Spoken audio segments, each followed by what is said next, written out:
For the last 20 years, I've been engaged very intensively in meditation and all kinds of spiritual practices and practices of self-knowledge. Yet, I also have a basic technical education.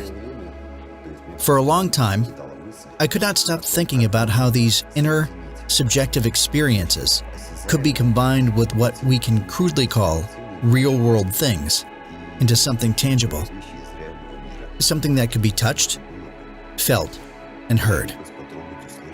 Such a breakthrough would provide proof of what was happening within. We've worked on all kinds of projects in our time. An idea for creating a search system, neural networks, and big data processing within the framework of our projects. And one fine day, the idea came up, why not try using modern technology to reach the subconscious and human intuition? Everyone has a cell phone in their pocket, after all. And in essence, a cell phone is a very powerful computer.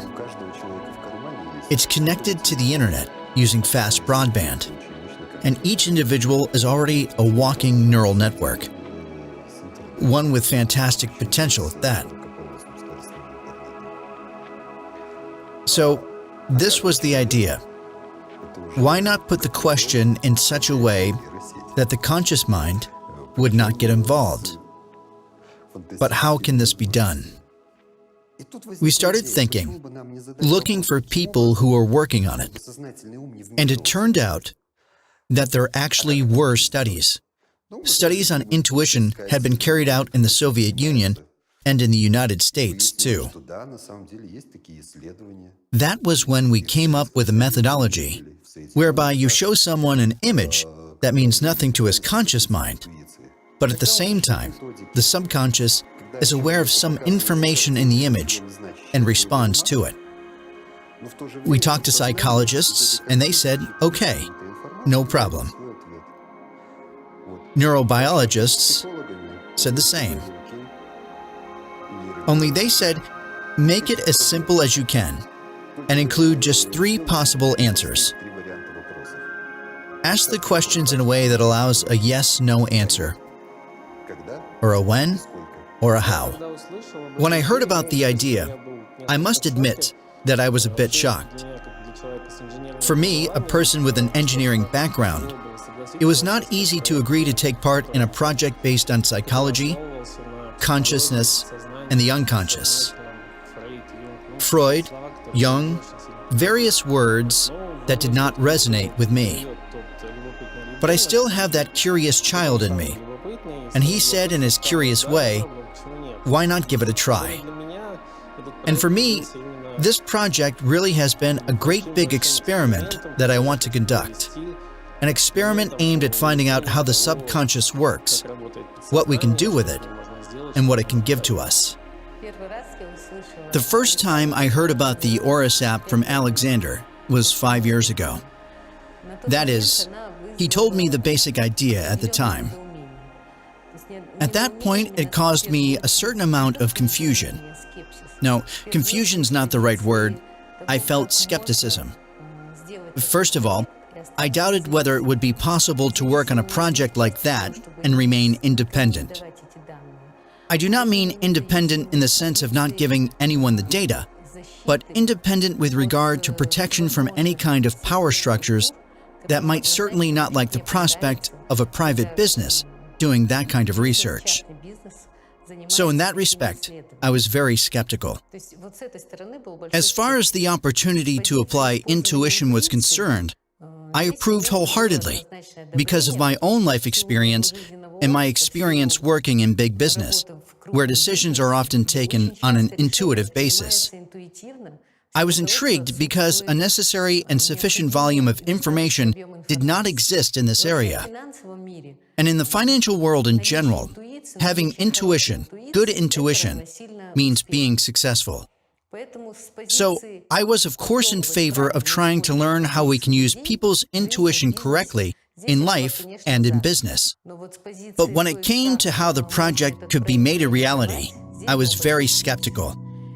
That continued until I encountered blockchain technology. We realized that this technology could solve all of our problems. It would solve the problem of indestructibility because the blockchain gave us decentralization. On the other hand, we had a means of account. We could release our own cryptocurrency, which would circulate within the system, and we could use this cryptocurrency to pay people who provided answers.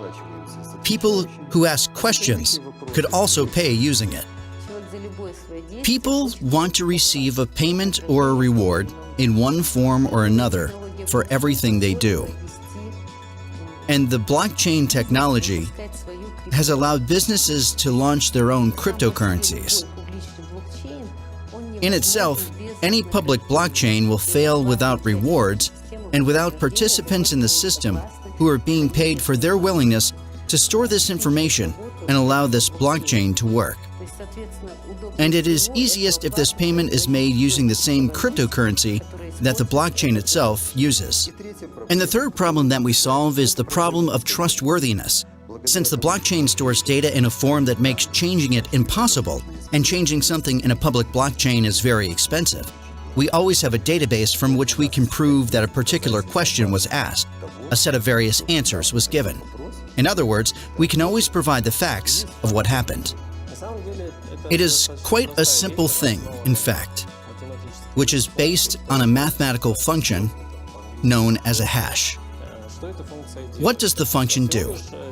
It accepts as input a sequence of digits of any length. All computers work with digits, and text too can be represented in the form of digits. In the ends, we obtain a long string of numbers, and the function processes it.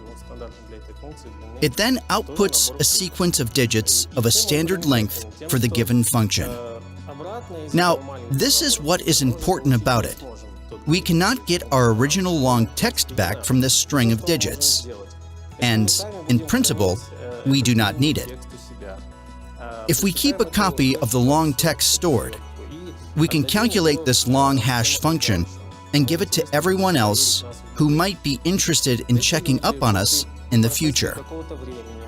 After some time has passed, if these people want to be sure that we have not changed anything in the record, they can read what we have recorded, calculate the little hash function, recall the hash function they calculated before, and compare them.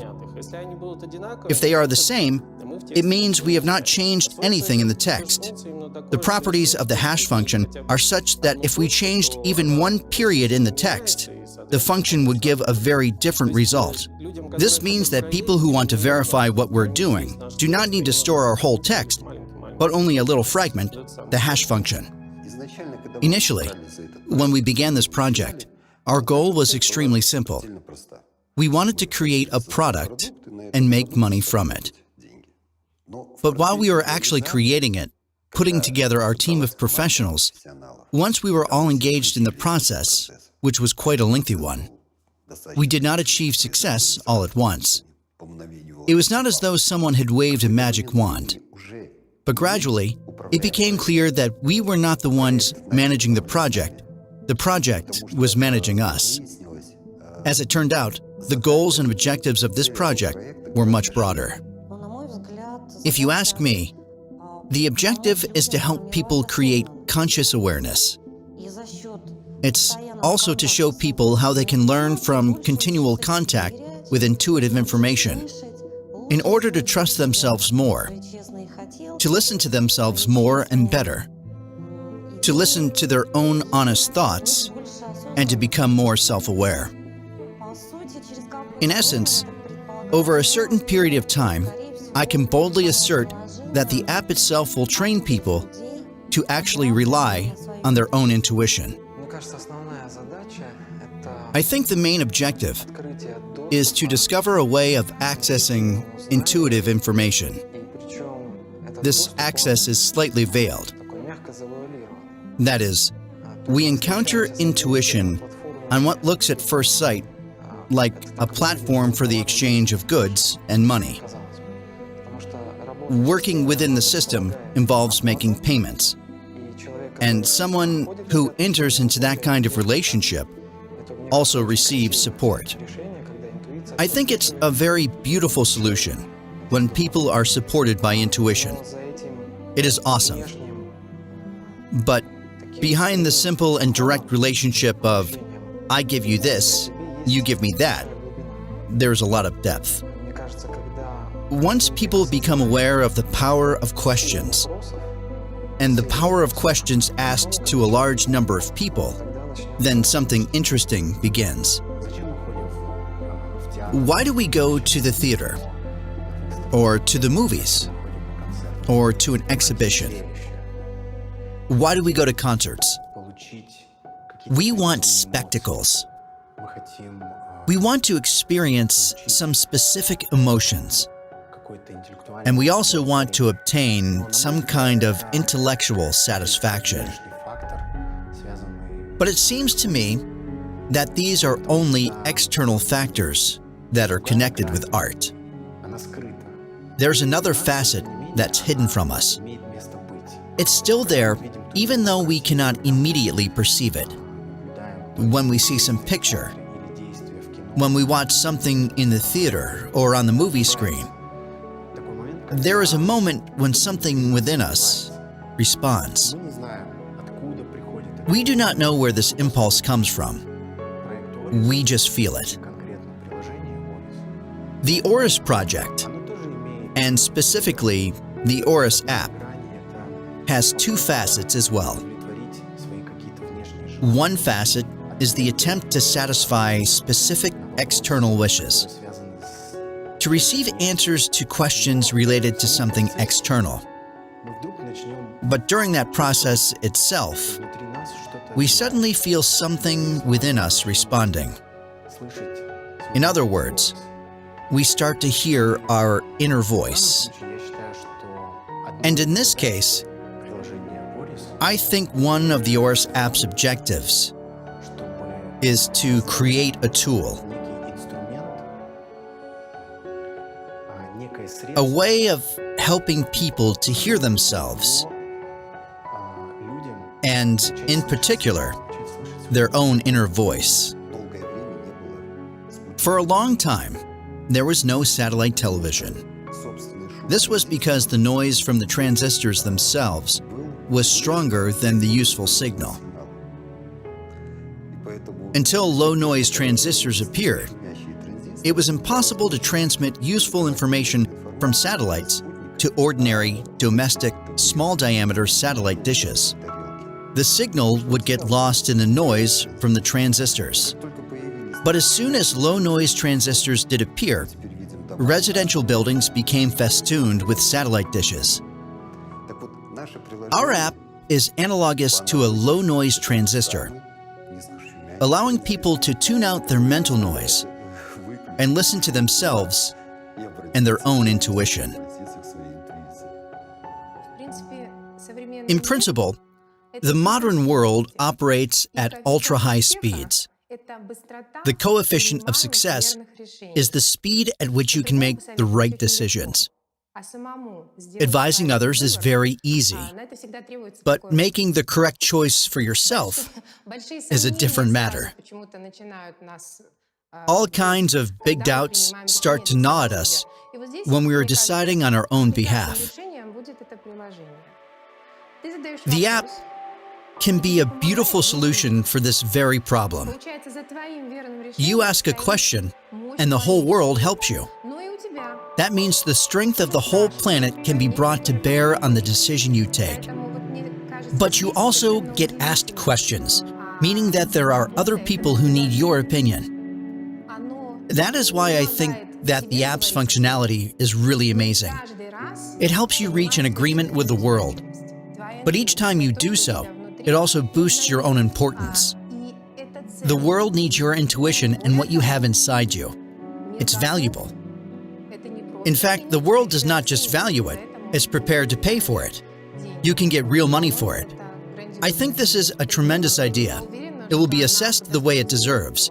I'm confident that it will be successful. The Oris project is a new tool for communicating over the internet by technological means. People use the tool to communicate over the web, but it's different in that the human factor does not get lost. Rather, it comes to the fore. Humanity has always somehow had this idea that intuition is not that important.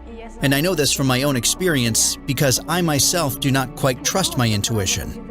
I think it's time to put that idea behind us.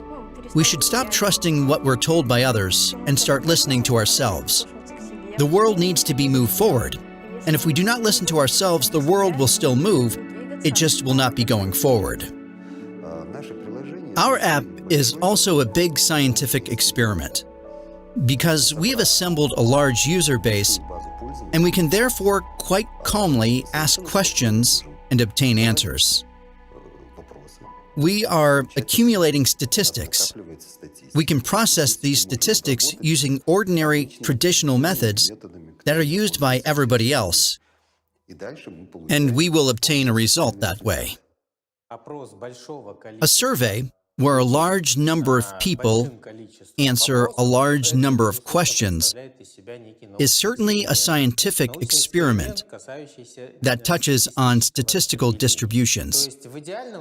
That is, if we follow the existing model, then ideally the distribution will be 50-50. The number of correct and incorrect answers will be evenly distributed. That is at least the expected outcome according to the theory. Nobody has yet confirmed it in practice. And from the scientific viewpoints, this project is undoubtedly absolutely scientific, absolutely new and interesting. Because if we obtain a result that's different from what the theory would lead us to expect, 50-50, then it will need to be investigated from all angles by mathematicians and statisticians, as well as sociologists and psychologists. Because the distribution of an element that ideally includes practically all of humanity, or at least some significant part of it, will unquestionably yield enormously significant scientific material to be studied. Since when people ask and answer questions, they reveal all the points that interest them, we will be able to gather information about them that shows all their inclinations and all their interests. The information will then be of interest to all marketing specialists and pollsters. People who conduct market research the way that it is done today will be interested in this information. Currently, as a rule, a sample group representing various strata of the population is assembled, and that group is then surveyed. Our market researchers make use of the potential offered by Facebook, Vkontakte, and Instagram. Information is gathered, and market researchers then usually obtain a certain data set. But the problem is that nobody can guarantee that it is very reliable or correct. The situation will be different with our service. Since we will interest all our participants with feedback about the information we receive and about their psychological type, they will have an interest in providing us with true answers that will be used to assemble their values profile. We will also provide this information about their values profile as feedback, and if they want to develop themselves in any way, to change, they can do it using publicly available sources from the internet. For us, meanwhile, this information will be very valuable because all this information will be stored on the blockchain and it will be trustworthy and accurate. Any market researcher or pollster will be able to check that the profiles are authentic. These people really exist, and they have really been answering our questions. In addition, they will be able to break the respondents down instantly by age, sex, or region. They will be able to use the data to perform various surveys, and it will be clear to our network members that there's no sense in their trying to deceive either themselves or future clients, because it will be an opportunity for them to earn money. As I have already said, our app needs the blockchain. But nowadays, a lot of specialists working with this technology are saying that public blockchains, to which we are trusting everything, have problems. The problem is that they do not scale well. That is, as the number of transactions and the quality of information we store on the blockchain grow, the cost of the information and the cost of each transaction also grow. So, we decided to take an integrated approach to the use of technology, and we divided it into two parts. The public blockchain will be used for mutual accounting between members of the system, since financial relations need to be very trustworthy. And users will only trust something as strong as a public blockchain to exchange money. We will use our own non-public blockchain to store the second part, which will directly contain our data, all questions, all answers, and the whole history of the system's functioning. Of course, we do realize that information on a non-public blockchain is entirely at the disposal of its owner, and the outside world will not necessarily trust such information. So we will use another method to ensure the trustworthiness of the data. The checksums of the key blocks from our blockchain will be placed on other public blockchains. But it will not be Bitcoin. It will be Ethereum, Wave, and various other blockchains that may be set up in the future. We're not setting a limit to that list at this point, because in principle, we could use all of them at once. It would not be too expensive, and it would powerfully raise the level of trust in our system. This is because it would always be possible to verify that we had not changed the hash on our own system, say last week, because last week we recorded the hash on a public blockchain, and although we do have a blockchain of our own, we cannot change the record on that public blockchain. If it suddenly turns out to be different on our system, we will not be trusted. But if it is the same as on the public blockchain, then we can be trusted just as confidently and firmly as the public blockchain can. Meanwhile, we avoid spending enormous resources recording all our information on the public blockchain. According to the second law of thermodynamics, everything in nature moves in one direction. We get older, and we cannot grow younger. Chemical reactions only happen in one direction. Sodium reacts with chlorine to form a compound, but they will not separate again unless some outside force is applied. So from this standpoint, humanity's development also happens in a certain direction. Even if it's quasi-cyclical, it still takes place in a spiral. The overall growth of entropy must always be greater than zero.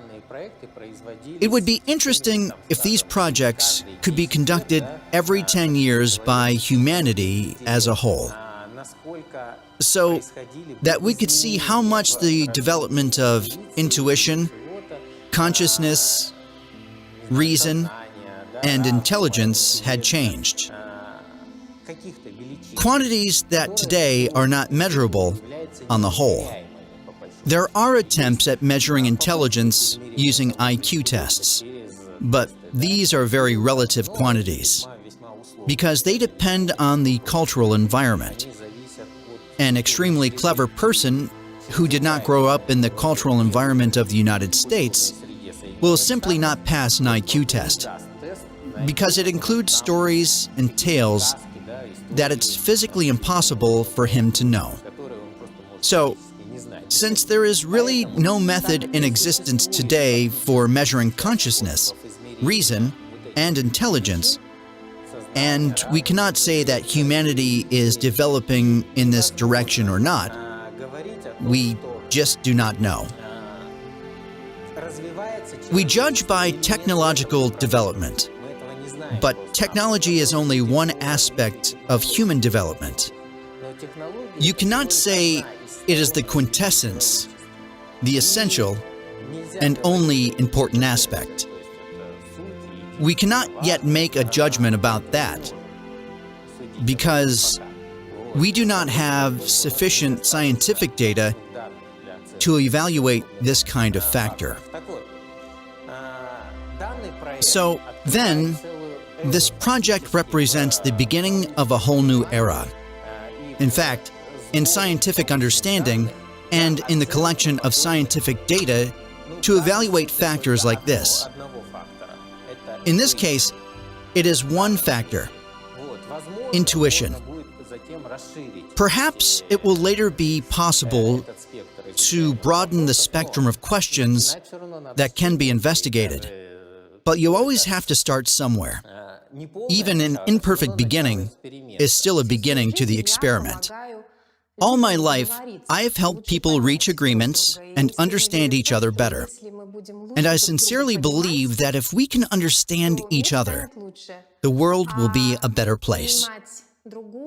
The only way you can understand another person is by understanding yourself. And once again, the app can help. Because it's so categorical, so black and white, it forces you to ask questions in a more precise way and seek out more correct answers. And it's just great to realize that you can always ask other people for their advice. These are not just your neighbors, but people on other continents. They may be able to help you with their inner intuition. Money is a very good human invention, and a very proper one. But placing it above all other values in your life leads to the situation that is happening now. People kill each other for money, and they double-cross each other for money. But when they get it, then what? People earn piles of money, and then they rush off to the church or the mosque. They build churches and mosques to try to atone for their sins. And this idiocy keeps repeating itself. If laws are being broken, but I can make money from it, then let it happen, since I will make my money. But once I have made it, I instantly start worrying that the next person will also make money by breaking the law. There will be an imbalance, and the blame cycle will start up again. I hope our app will help people understand what money is, and to realize that it's not the most important thing. Because the app will let them monetize their intuition, as well as the time that they spend using our app while getting in touch with their inner selves at the same time. I hope that people will be able to shift the emphasis a bit away from money and onto themselves. That way, they may realize that money is an equivalent for the energy we possess, and that if we use this energy correctly, we can make money. The most important thing is that the app should do no harm. Some people are of the opinion that Google does a certain amount of harm in part by removing the need to think for yourself. You can always just Google it instead.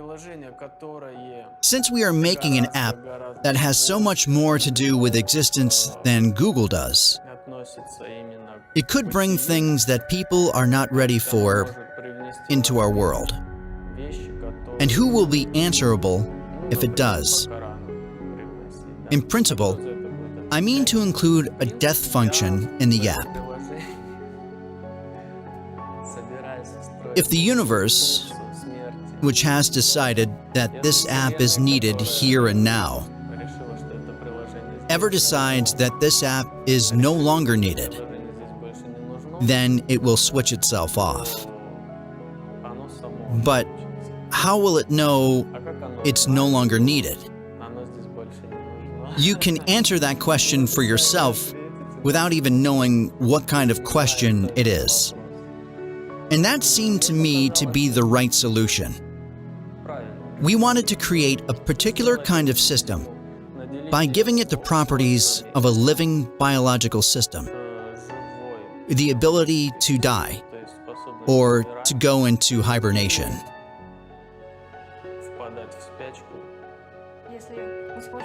If we can get through to the public exactly what makes our app special, and if they really understand the point of it and start to use it actively, then as time goes by, we shall not be forcing people to trust their intuition all at once.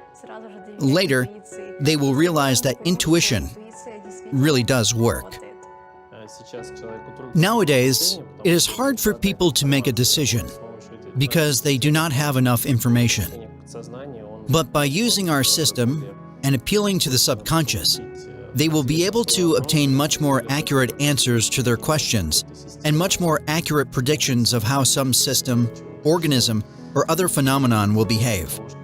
For example, they already know that there is no life on Mars, but they're not sure about Europa. Why spend a whole pile of cash to fly to Europa when we can ask the subconscious? And when we have proved that it works, it will tell us, no, there is no life there, or else yes, there is. The value of this decision, to travel or not to travel such a great distance, is so big that it is a very serious project, and therefore requires very large resources. Would it be better for us to spend the money understanding our own planet? Or would it really be worth it to travel out there to Europa, a moon of Jupiter, and see what's going on out there? It might do a lot of good for civilization as a whole. In essence, what I see in the long term is intuitive prediction being a road back to ourselves by a way of help from without. A sort of evolution of consciousness by becoming once again the author of one's own life. But to feel like a creator, you first need to feel support from outside yourself. And when someone has fully experienced the support from outside, then he comes to feel more self-reliant, and he moves more deliberately, no longer relying on that external support or seeking it out. All our energy and all our attention is directed outwards. And the whole world is like that. Outwards, outwards, outwards. People lose their energy, and it makes them suffer as a result. They find life difficult. We are swamped by gigantic flows of information and the crazy rhythm of life. And so people try to tear themselves away from the city for the weekend, to go out into nature. This is an innate need that we have. We have not been designed to lose all of our energy by directing it all outwards. But right here, as users work with our app, they gradually start to turn their attention inwards, even here in the noisy city. They start to direct the energy they were losing inwards. The process does you nothing but good. Developing your intuition is only the start. You come to trust yourself more, to worry less about things that are outside your responsibilities, or even the ones that you are responsible for. This is an all-around plus, because you stop losing energy, you feel better, and your health improves. This is because all of our illnesses, in fact, are connected by loss of energy. Thus, the more people turn inwards, the more people look into themselves, the more beautiful and environmentally friendly life will be. For instance, when you ask successful people, including all of the stars, how they achieve such success, they will reply, "We always did what we loved." Find the thing that you love to do, and all will be well. People achieve success because they have always listened to themselves. They sought the inner flow that allows everything to just work out. And so every person, when they turn inwards to themselves and start listening to themselves, will realize that they will not do the things that they should not do, but they will busy themselves with the things they are destined to do. We think our app is just the springboard that humanity needs to leap into new spheres of consciousness.